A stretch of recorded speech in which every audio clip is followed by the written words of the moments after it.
Right now, as you're watching this video, silver is trading at two completely different prices on two different continents. And the gap between them is so large that traders, banks, and commodity experts are quietly panicking. New York says silver is worth around $75 an ounce. Shanghai says it's worth $83. That's an $8 difference on the exact same metal, the exact same element, the exact same ounce. And here's the thing. That kind of gap is not supposed to exist. Not in today's world of instant information, algorithmic trading, and global markets that are connected 24 hours a day. So when a spread like this opens up and refuses to close, it usually means one thing. Something is breaking underneath the surface. And you need to know what it is before it hits your wallet. Welcome to OG John Market. If you're new here, this channel is where we break down the biggest moves in commodities, metals, and global finance in a way that actually makes sense. Before we go any deeper into this silver story, do yourself a favor. Hit that like button right now and subscribe so you never miss a breakdown like this one. We cover things the mainstream financial media buries, and trust me, this silver story is one you don't want to find out about after it's already too late. Now let's get into it. To understand why this price gap is such a big deal, you first need to understand how silver pricing is supposed to work. Silver is a global commodity. It trades on exchanges around the world, the COMEX in New York, the Shanghai Futures Exchange in China, the London Bullion Market, and others. In theory, arbitrage keeps prices roughly in line. If silver is cheaper in New York than in Shanghai, traders will buy it in New York and sell it in Shanghai, and that buying pressure in one market and selling pressure in the other will naturally close the gap. This happens constantly, automatically, and usually within minutes. That's the system working as designed. But right now, the system is not working as designed. The gap is sitting at roughly $8, and it has been stubbornly refusing to close for days. And the question every serious trader, every hedge fund manager, and every smart retail investor should be asking is, why? There are a few possible explanations, and none of them are particularly comforting. The first explanation is capital controls. China has been tightening its grip on how money flows in and out of the country.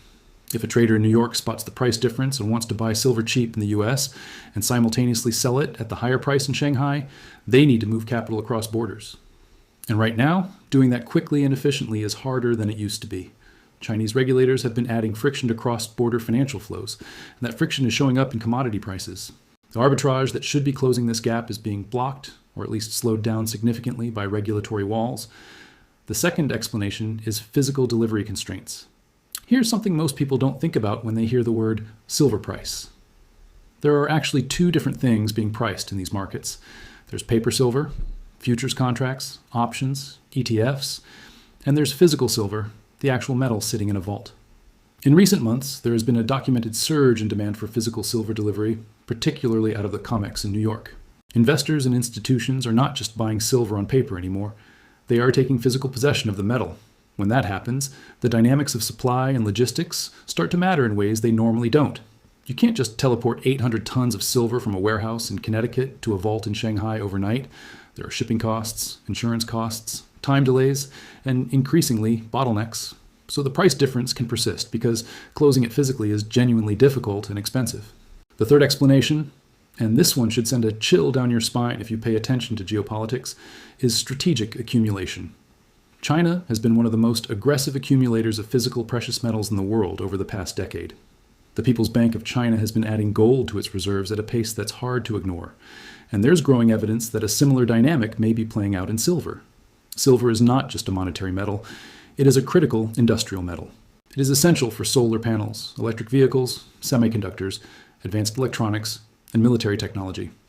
If China is strategically stockpiling silver to secure its industrial future and reduce dependency on international supply chains, they might actually want the Shanghai price to be higher. A higher domestic price signals higher domestic demand. It attracts silver into the country. It builds the reserve, and they may not be in any rush to let arbitrage traders flatten that spread. Now let's talk about what this means for the average person watching this video, because this isn't just a story about traders and hedge funds. This is a story about a metal that touches almost every part of the modern economy. Think about the solar panel on a rooftop in Texas, the EV charging in a driveway in California, the smartphone in your pocket, the laptop on your desk. Every single one of those products requires silver. Not a lot of silver per unit, but multiply that by billions of units being produced every year around the world, and you are talking about an absolutely staggering industrial demand. The Silver Institute has published data showing that industrial demand for silver has been hitting record highs for 2 consecutive years now, and that demand is only going to grow as the global energy transition accelerates. Solar capacity installations are expected to keep climbing.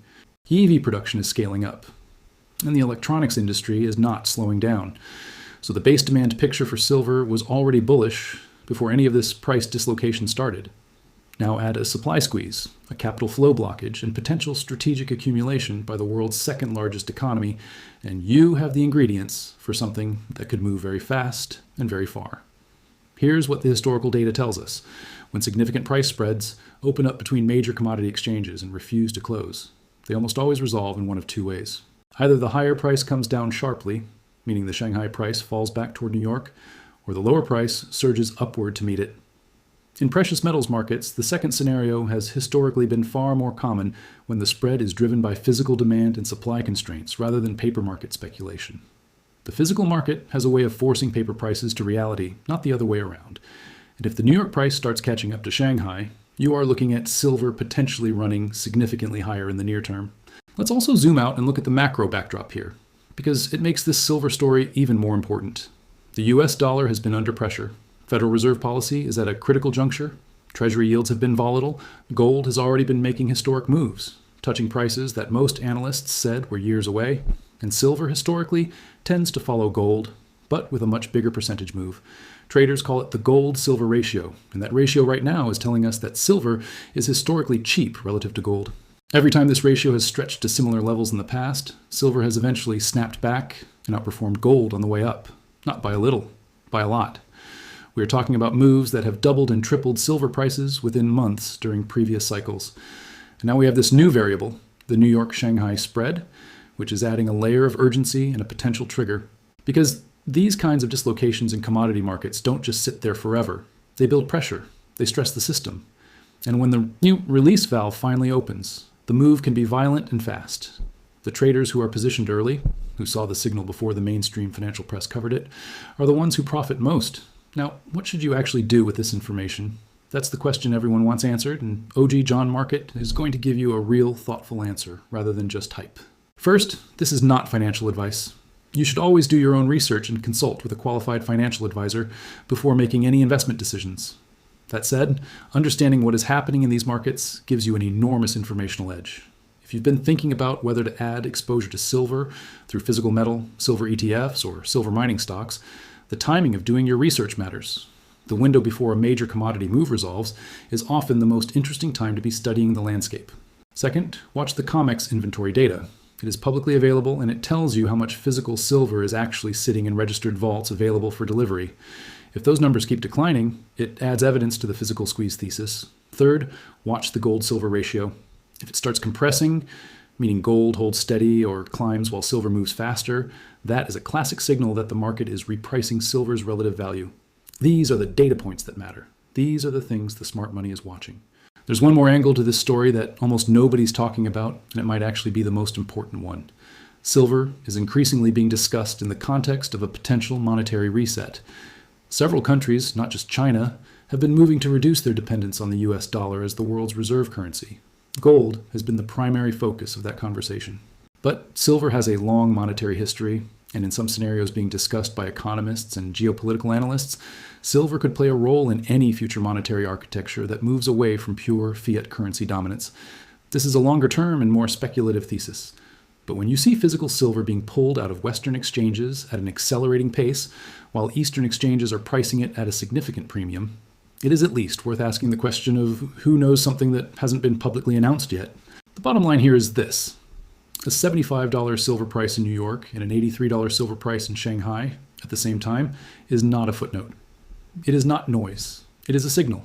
It is the market telling you in the clearest possible language that something fundamental is shifting in how silver is valued, how it is flowing, and who is accumulating it. The last time we saw dislocations of this magnitude in precious metals markets, the moves that followed were historic. That doesn't guarantee history repeats, but it means you should be paying attention. If this video helped you understand what's really happening in the silver market, please drop a comment below and let me know your thoughts. Do you think New York catches up to Shanghai, or does Shanghai come down? That debate is exactly what makes markets fascinating. And if you know someone who needs to hear this story, a friend who holds silver, a family member who's been thinking about precious metals, anyone who pays attention to where the global economy is heading, share this video with them right now. It takes 2 seconds, and it genuinely helps this channel keep covering the stories that matter. OG John Market will keep watching this silver situation and reporting back as it develops. Stay sharp, stay informed, and we'll see you in the next one.